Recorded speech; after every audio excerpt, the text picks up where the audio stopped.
Smart24, driving business.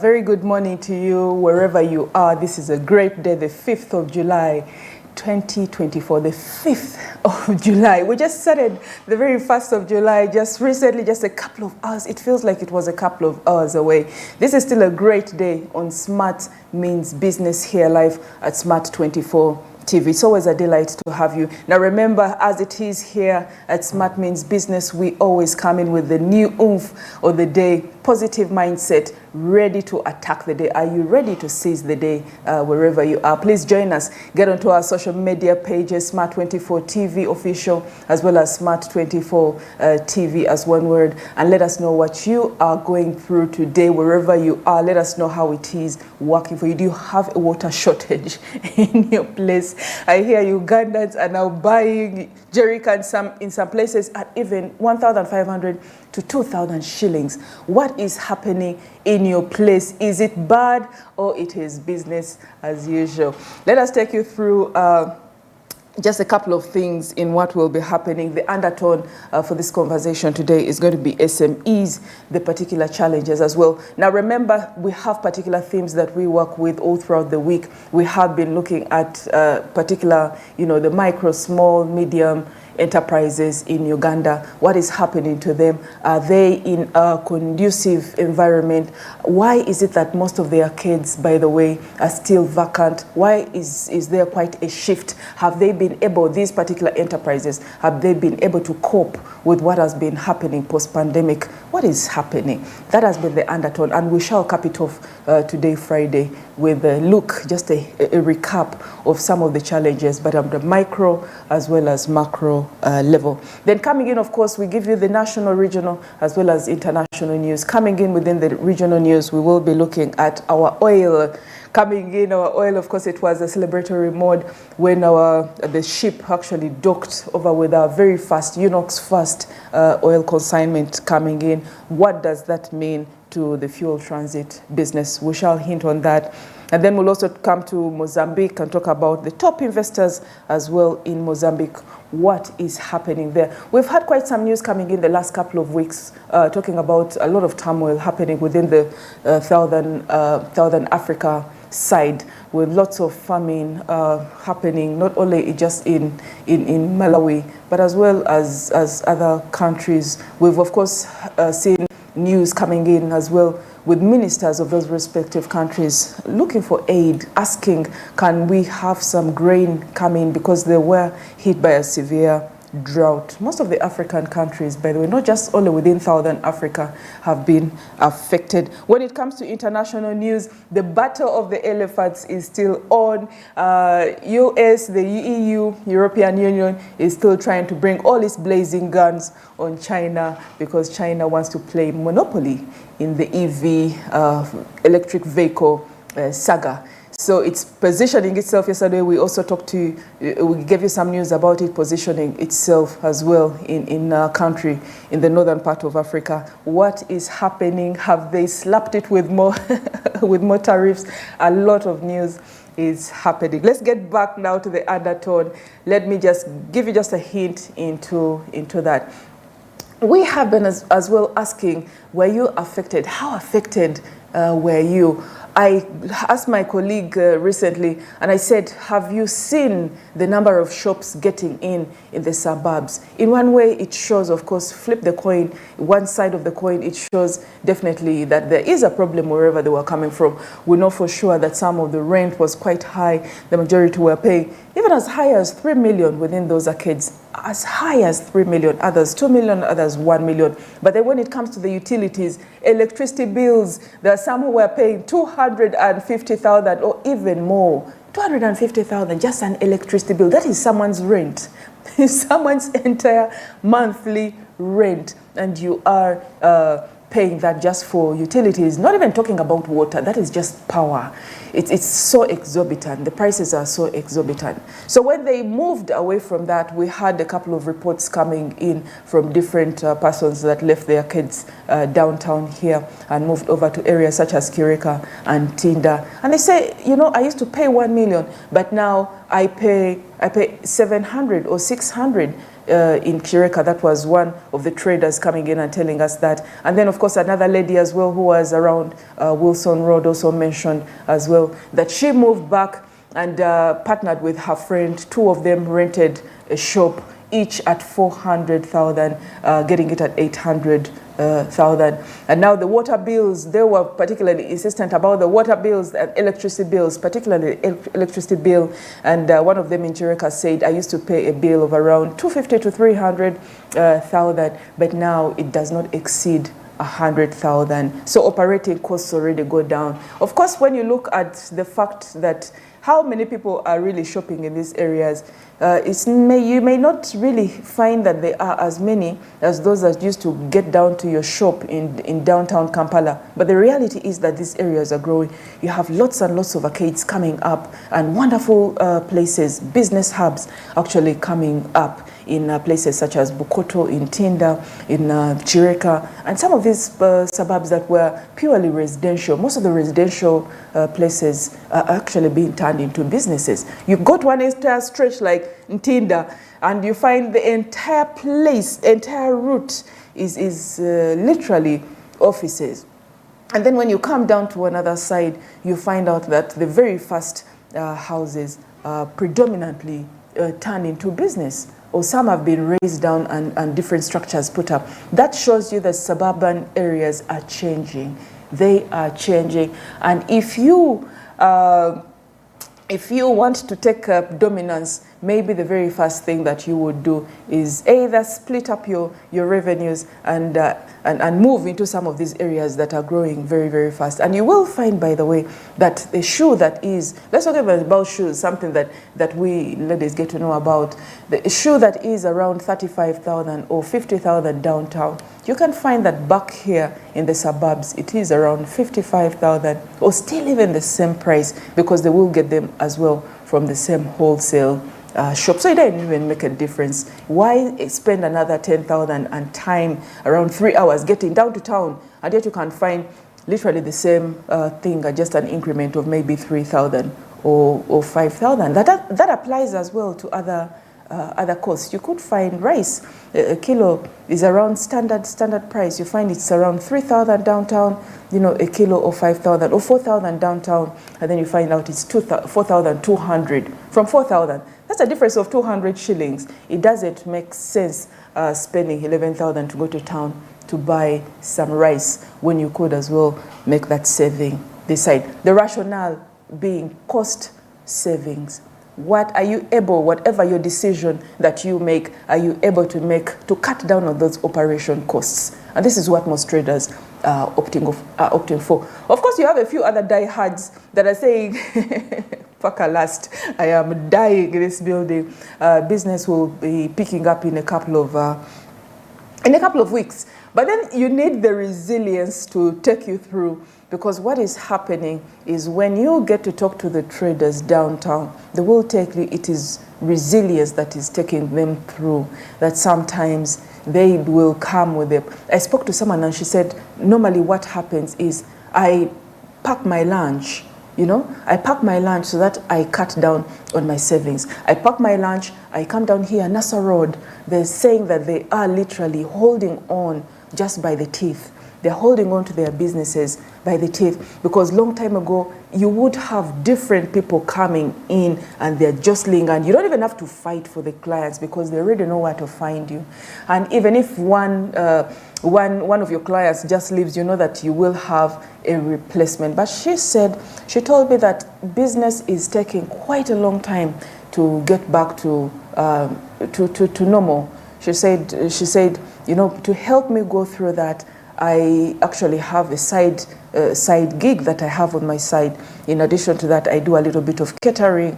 What she did in particular, in her respect, is that in addition to that, to the printing that she has been doing for over 10 years on Nassau Road. She opened up a little bit of a juice business, and then she gives out, actually supplies juice to some of her colleagues within the area. So that incoming money, she says, is what is her day-to-day, the little cash that helps her through in her transportation, in making sure her kids have something to eat in the morning for breakfast. Just little profits that are made so that she does not rely entirely on the business. Because there are some days that come in and she doesn't get a client. And this is a place that used to get, over 15 clients a day, and now there are days that go by where she doesn't get a client. She also mentioned that before the pandemic, in most cases, she would have quite some business coming in from NGOs as well as government places, but that as well has decreased. With all the mergers going on right now and what we were talking about as well in the papers, it is no surprise that business is a little bit low. You need a positive attitude and a mindset. Remember what we are very keen on here at Smart Means Business. It is having a positive attitude. Please remain resilient throughout your business, but as well, don't be blind. Don't be blind in your business. There's a difference between just being very stubborn and then also being resilient. If the place is not working for you and you know that a couple of people have shifted in one reason or another and the trends are going a totally different way, why are you staying in that place? Can you move on to some other place? Can you change? If the trend is really showing you that people are moving away from that, why are you super gluing? Can you try up a couple of other things? We always ask you to diversify. Try and diversify. It is not something bad. Put in just a little bit. Don't put all your eggs in one basket. Those are some of the challenges that the businesses right now are going through post-pandemic. But we also will give you a couple of news coming in about how some are handling, and maybe one of our persons that we go to talk to will be able to share her experience with you. Let me dive right now into the press review so that we can find out what's happening in the papers today.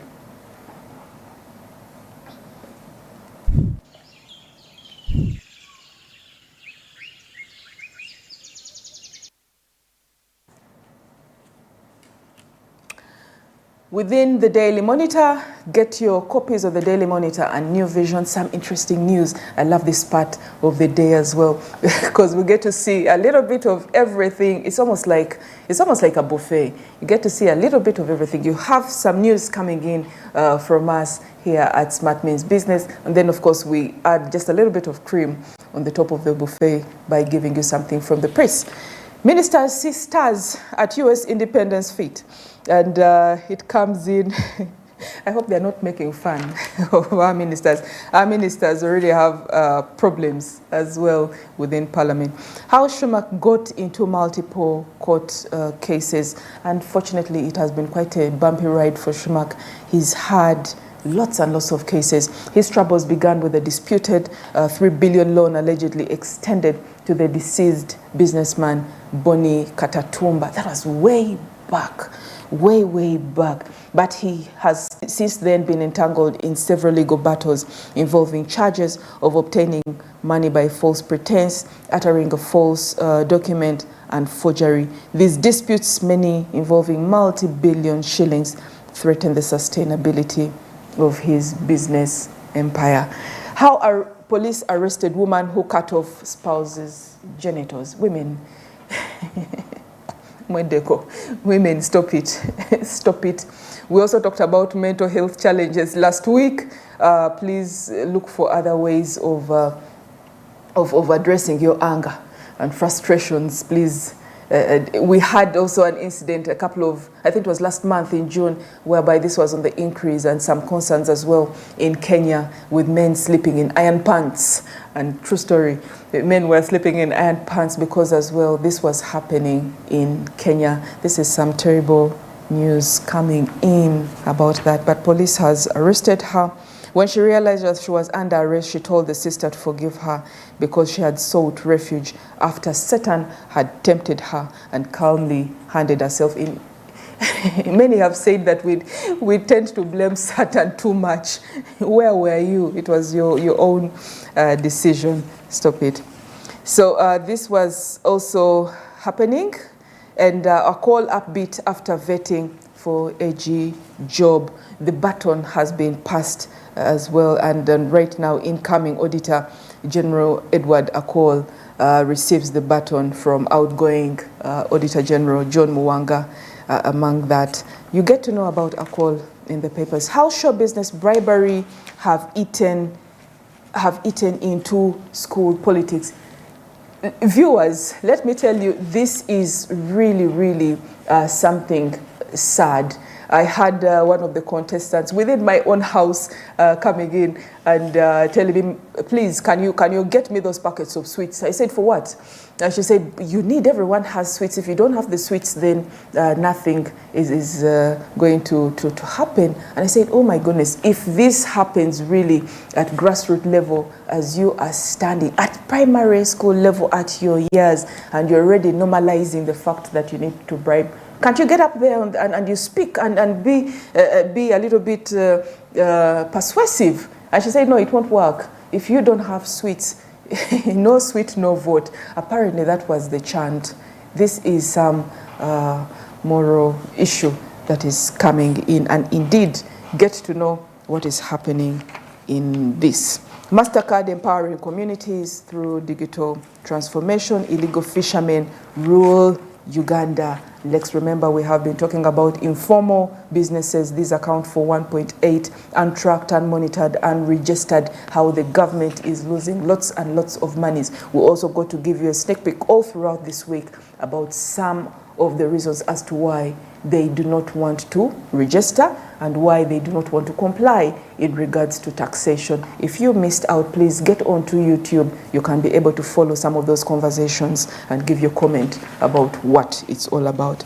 New mass leadership. President leadership is about serving others, and then reporting on weather is not a doomsday affair. Yes, that's why we are very particular and very positive here at Smart Means Business. 4-acre model drives Uganda's food security and economic growth. And then if you are into fashion, if you're not wearing white pants, you are living in 2017, myself included.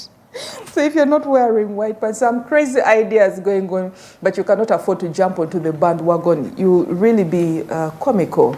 There's some fashion ideas that are meant to remain in the pages and the minds of people and just not really translate or transition into actual clothing. They should remain as ideas. Get your latest in the Daily Monitor and have a look at what's happening. Within the new vision, some news coming in. New HIV injection gives 100%, I'll repeat, 100% protection.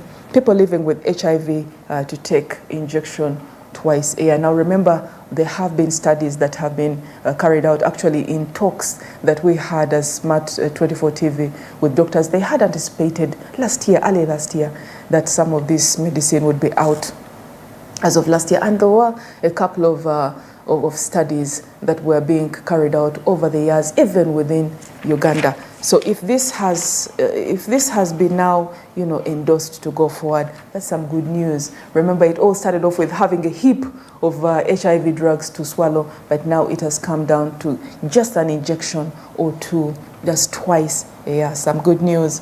At least you move away from those heavy drugs. But please remember that the rates of HIV infections are on the increase as well. So please be responsible. Live a responsible life. Have that protection.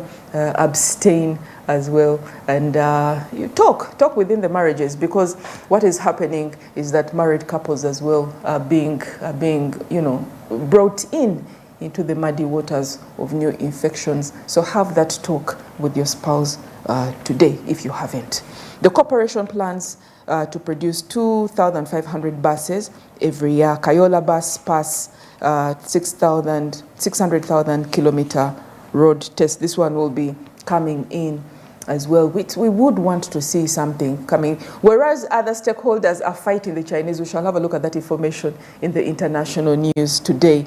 Whereas they are fighting, we Ugandans should give them a run for their money and start producing this on a large scale. Museveni signs appropriation bill into law. He gets what he wanted. 200 billion Chaliwajala road project to alleviate traffic congestion. We've had quite a number of our roads upgraded. If you get to have a look at that stretch down around before you divert to Nsambia, looks very, very beautiful. Then, of course, there's quite ongoing works right now around Mulago roundabout, as well as Kubidi happening. Please take some time, get to know your city as well. Don't be cocooned just in the place, just because you are in Makindye or in parts of Busega. Don't stay there. Come right into town, in the middle of town, and get to see what is happening elsewhere. Very good infrastructure updates coming in. Over 1 million children suffer from TB per year. So don't ignore that cough that happens. 1.1 million children and adolescents under 15 become sick due to TB. In 2021, you had 74,799 new and relapsed TB cases, as well as people who developed TB in Africa were 23%, and in Southeast Asia, 45%, a whopping 45%. Will Masabi upset Amuriat in FDC party elections? We also mentioned that there was quite some drama, and I mentioned it as well all through this week, earlier on in this week, and said, are they still as strong? Is this blue cow still as strong as it used to be? The bull has fallen, or it is still maintaining? Is it still standing? What is happening in that camp? Government to roll out digital number plates in November. The project, I think, finally took off, and effective November 1st, the government will roll out digital number plates, starting with new motorcycles. Security Minister, retired Major General Jim Muhwezi revealed yesterday. STEM courses will solve unemployment, says expert. Chinese have created 3,000 new jobs, says Investment Authority. But of course, you do have quite a number of concerns as well, especially with different Ugandans coming in and saying that how come 3,000, where are those particular people, and how much are they getting? Because out of a batch of maybe 500 that you get to see every now and then, you'll find out like around 200 actually Chinese employees within this Uganda of ours, and then the 300 are Ugandans. And out of those 300, most of them, actually more than 85%, do not even get to pass the minimum wage. A lot has been said, and this has been cyclical. This concern has really been cyclical. Investor testifies against CMI operative in 184 million theft case. Fugitive ex-Chambogo deputy VC arrested. What is happening with these leaders? What is happening? Who is going after them? Have they been doing, lots of stuff up there? We have the Mulago, ex-director in problems right now in regards to some of the things that were brought in, acquired. And then now talking about ex-Chambogo deputy vice chancellor as well. Some news, what is happening to the upper strata? Then you have the ministers, you have the MP as well being, their houses being ransacked and being thrown into jail. What is happening to Uganda's leadership? What is happening? Can we check our leadership? We're almost getting into voting season. Please vote wisely. Vote wisely. Get that heartfelt talk with your leaders and find out what they did for you. Ugandans, be assured, Museveni will win the anti-corruption war. This is interesting. We mentioned here, I think last week, and said normally what happens is that it's like an ebb. It goes up and then comes down. It has those ebbs, especially in the corruption war. But this is a couple of weeks coming in, so we are impressed. We are impressed, given the past notorious way of handling corruption. Normally comes up and then dies down. So we are impressed that it is still ongoing. There's quite a lot within within the papers how to turn poultry waste into something, recycling poultry waste into animal feed. Please get your new vision and your daily monitor and get to see what is in it. For now, let's take a short break and we'll be right back after this message.